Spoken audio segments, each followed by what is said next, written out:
Dalam menuliskan pemrograman ataupun algoritma, biasanya digunakanlah notasi algoritma.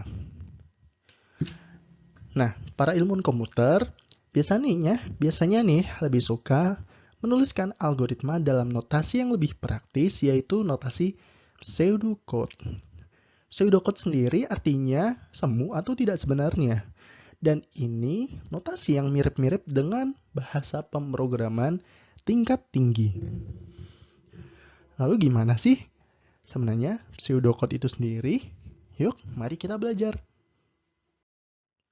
Nah, kalau sebelumnya kita kan sudah sering tuh menuliskan tentang ada bagaimana cara membuat uh, variabel, kemudian tipe data, seperti itu. Nah, kemudian sebenarnya sih kalau di bahasa pemrograman sendiri ada juga caranya. Nah, tetapi nih untuk penulisan yang lebih mudahnya atau penulisan secara bahasa manusianya, ini kita menggunakan pseudocode. Jadi bentuknya itu seperti ini. Jadi biasanya untuk suatu program diawali eh, dengan awalan program, kemudian nama programnya. Nah, di sini kita memulai dengan contoh Hello World. Kemudian untuk yang diapit dengan kurung kurawal ini yaitu merupakan komentar.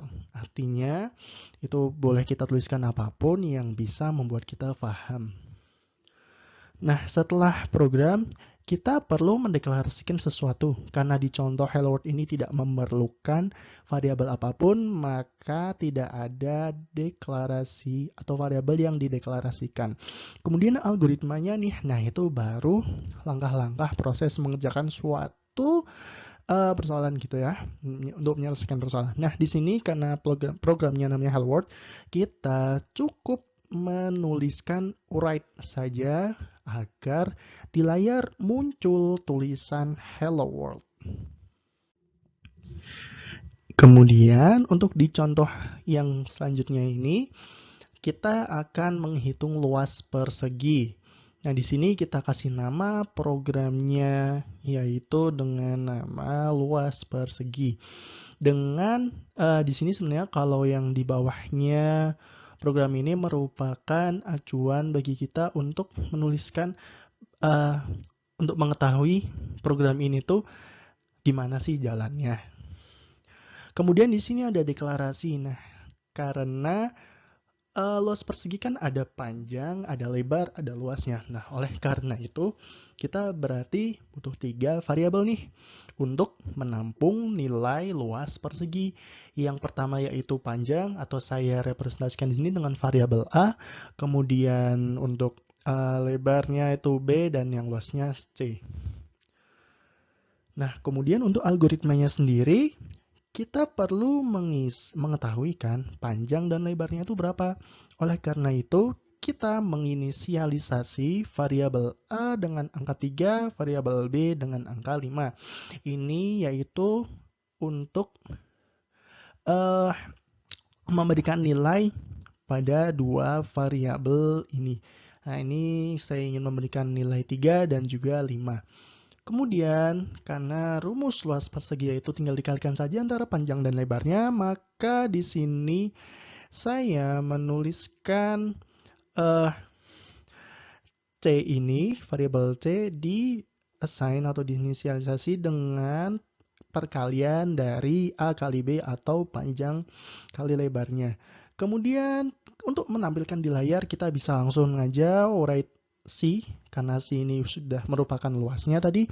Atau sebenarnya sih bisa aja, sorry ini maksudnya A dikali B ya, atau A asterik bintang gitu.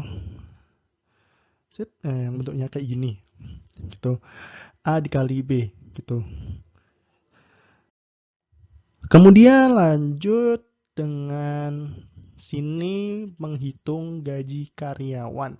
Di sini jadi programnya namanya gaji karyawan. Kemudian penjelasan dari programnya yaitu program menghitung gaji bersih karyawan. Nah, ini data masukannya itu yaitu berupa NIP-nya, kemudian nama karyawannya, dan juga gaji pokok bulanannya. Kemudian di sini kita mengetahui bahwa gaji bersih itu sama dengan gaji pokok ditambah tunjangan dikurangi pajak. Nah, dari mana pajaknya dan juga tunjangannya juga dari mana? Tunjangan diperoleh dari 25% dari gaji pokok dan pajaknya adalah 10% dari gaji pokok dan tunjangan. Kemudian output dari program yang diminta yaitu ada NIP, ada nama karyawan, dan juga gaji bersih. Perlu diketahui berarti kita perlu menginputkan NIP, nama karyawan, dan gaji pokok bulanannya terlebih dahulu. Kemudian kita mendefinisikan rumus untuk menghitung gaji bersih.